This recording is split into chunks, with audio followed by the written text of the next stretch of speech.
What's up, guys? Just wanted to give a shout out to Superiority Complex. I'm Theridin. Love you guys. My question is about the new talent system. It looks like it's a lot of fun, but it still looks like it's going to be difficult to balance. It looks like it's still going to come down to somebody crunching the numbers, and some of the talents look like they're still going to come on top. And it looks very similar to the previous system of talents. You're going to have balance issues with that. So what do you guys think about that? Most of the talents don't do any damage or any healing, so it's difficult for me to see where you could number crunch them. A lot of them are just qualitative things. Is it better for me to be able to teleport a short distance, or is it better for me to be able to run fast? It depends on the encounter, depends on the situation. I kind of disagree with that idea that they're all quantifiable or number crunchable in some way. And there are some that do some damage, or where you can begin to make some of those comparisons. But currently, most of the numbers that are in there are obviously very far from final and are subject to balancing. And if anything, in some ways, it can be easier when we have a very limited decision set that we have to balance among, right? If everyone agrees that A and B are strictly superior to C, well, okay, what if we double the numbers on C? Okay, maybe now C is overpowered and it's too good. So then maybe there's a happy medium that we reach where suddenly that's actually a really hard choice, and people can't agree what the right answer is. Thank you.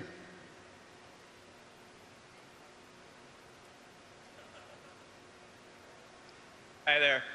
First off, it's my second Blizzcon, and I just want to say that every time I've met you guys, it's been absolutely fantastic. Thank you so much for doing this. My first question is a quick follow-up to the Nagenfogger elixir question. There's been other places where you get onto something and you lose a transformation, and then you gain it back, like pets, for example. Nagenfogger, why can't we do the same? Because it's just annoying to keep losing that charge. So one of the things that really makes consumables fun is the fact that they are consumable. They do go away when, you know, you change, you get dispelled, stuff like that.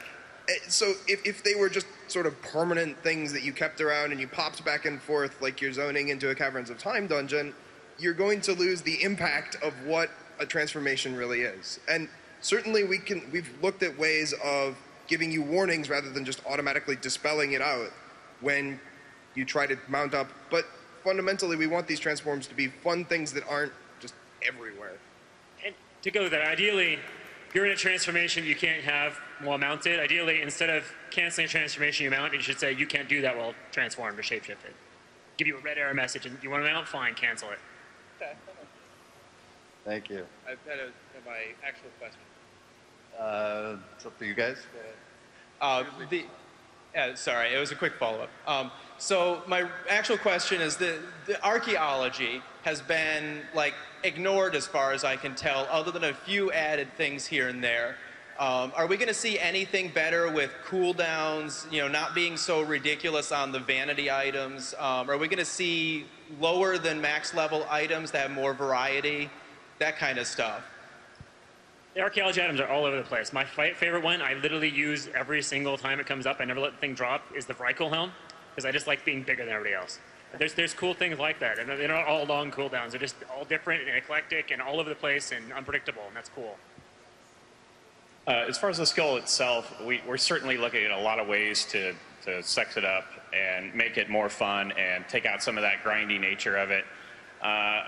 I don't want to make any promises, but we've talked about, like, you know, a flare gun you can fire into the sky and a ladder drops down and just takes you to a random dig site. We've talked about random encounters that, you know, while you're digging, you know, so a mummy pops up and he's got, you know, 50 fragments on him or whatever. We've also talked about daily quests. You know, less excited about that one, but it could, you know, add to the spectrum again. So yeah, we're definitely looking at making some big changes, and you know, there you go. All right, thank you. Thank you. Hi. One of my favorite things about tanking as a druid is the ability to go cat during tank swaps and do a sizable amount of DPS. With the talents being split in the next expansion, it seems like that might be a lot less viable. And I was wondering what your vision for the future of bear tanking was, if you were keeping some of the hybridization or moving us more towards what the plate tanks are doing right now. You are definitely going to be losing that DPS. The other tanks can't do that. So there's a fundamental inequity there. In it that I'm a prot warrior. I can't turn around and do good DPS as a prot warrior. Why can the Feral Druid do it? And that is actually fundamentally why the two specs are being broken apart. In the past, we kind of experimented with, there were hard talent choices where you couldn't get all the cat things and all the bear things, and it was still too easy to do both. So the final solution was, they're just two different specs. It's deliberate. Bears are not going to have rip or shred, but cats aren't going to have survival instinct, aren't going to have frenzy regen, and that's going to make for important changes for both of them in PvE and PvP. Right? The cat druid is not going to put a huge rip on you and then go to a bear and watch you bleed to death. He's not going to be able to do that anymore because he won't have all that extra armor, won't do as much damage. Thank you. I like that one. Come on up. Hi, I'm Lasana from Restokin. Resto Druids have a pretty decent single target rotation for healing, but when we AoE heal, we pretty much have gone back to mindlessly spamming Rejuve and Wild Growth, now with some Swiftman and Efflorescence mixed in. For the next expansion, are there plans to address our tool sets to give us more options than just sort of spamming hots around to mix in with our hots? There is one new ability plan, which is an alternate version of the Wild Mushroom that you can detonate to heal people instead of doing damage, so Wild Mushroom Bloom. But not a lot's changing in the Resto Druid toolset, really. It's actually pretty damn good. I would say like a lot of druids enjoy that kind of playstyle of just running around hotting and stuff. When we did try to like tone down their hots and try to incentivize them to use like Nourish and Healing Touch more, we got a lot of pushback there. And I think it's cool that some healers, you know, like a priest will chain cast Prayer of Healing or whatever and use circles healing and stuff. And then druid is more about like rolling hots on people. So there's a lot of different playstyles that you could choose. Whatever fits you, I guess. And a quick follow-up, aside from the gameplay of using your Swiftman intelligently to make sure the efflorescence appears where you want it to, I think some of the healing playstyle that you describe is also on the shoulders of encounters and encounter design. That's something that we try to avoid, right? I mean, in most situations, it's not really just mindless AoE healing. There are some people who are taking more damage than others, who need more urgent healing than others, and so you're using a more diverse set of tools. Yes, in a world where the entire raid is literally taking a flat amount of damage on a regular basis, the right thing to do probably is just Rejuve and Wild Growth, but we try not to do that too much. Thank you. Thank you. All right, shake it out. Here we go. All right, you're on. Hi, I'm Ariel from the Inconspicuous Bear. My question is about the 4-piece Tier 13 Feral bonus, specifically Bear. I know what you're trying to do and prevent cats from being able to get it as well as bears, but the problem is the restriction is, I would say, unfairly impacting on the bear's ability to provide utility to a raid. What are your thoughts on that? So I would work on designing most of the set bonuses, and the fundamental problem there is if that works for the cat spec druid, they will all be obligated to do that during the fight, and it would become a significant class balance issue. To the point where, if we didn't do something like that, we would just have to change the bonus completely. We can't have them being brought for that purpose. They're going to blow this cooldown for the whole raid. So we need to have some kind of safeguard in place to prevent that from becoming a problem. I think it's reasonable that you need to be 15 seconds in bear form before you can use it. And actually, it lasts long enough that you can literally swap to bear form, push the button, and people will start benefiting before because it lasts 20 seconds. I mean, you can actually get it in there. So That's a fair clarification. Well, I just want to point out a couple things. One, it won't stop cats from doing it. And as for clarification on what you said regarding the bonus, if you pop Frenzied Regen before the 15-second window is over, when the 15-second window is over, it'll start kicking in?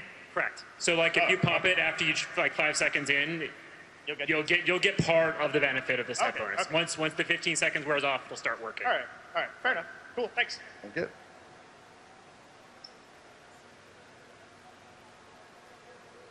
Hi, Pyrio from Bone Chewer. Shout out to the Bads. My question is, are we getting new spells at like 86, 88, and 90? And if so, what are the mages?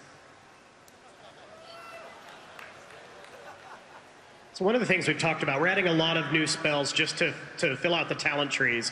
And At some point, we're going to bury players under so many new spells. We're trying to clean up their rotations. We don't want to add too many new things at the same time.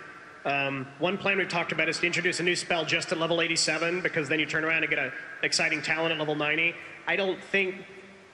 Pretty sure we're not going to be able to come up with like 3 really cool, unique, fun spells that you must have along the way. And I can't tell you, you're asking about Mage. Yeah, we don't know yet what the Mage one would be. I think a little bit of follow-up on that. In the past, we said we're going to have 5 new abilities or 3 new abilities for each class as they level up.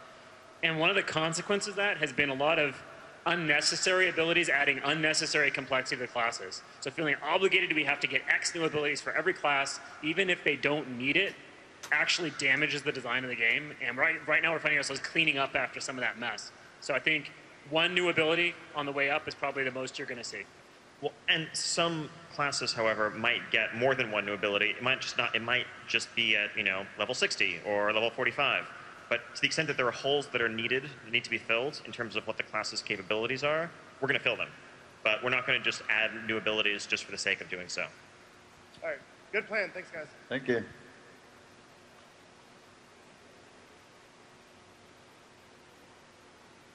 Hi, I was wondering, can we get some tank glove for a legendary ever?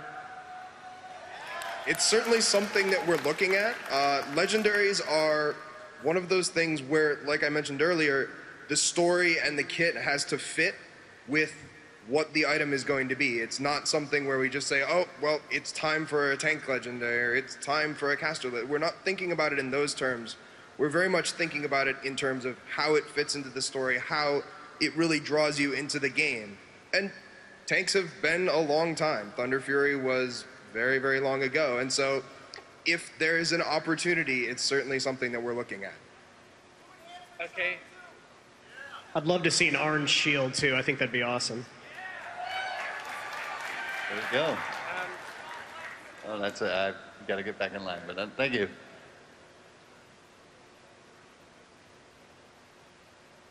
Hey, this question is regarding the Arcane Mage Mastery.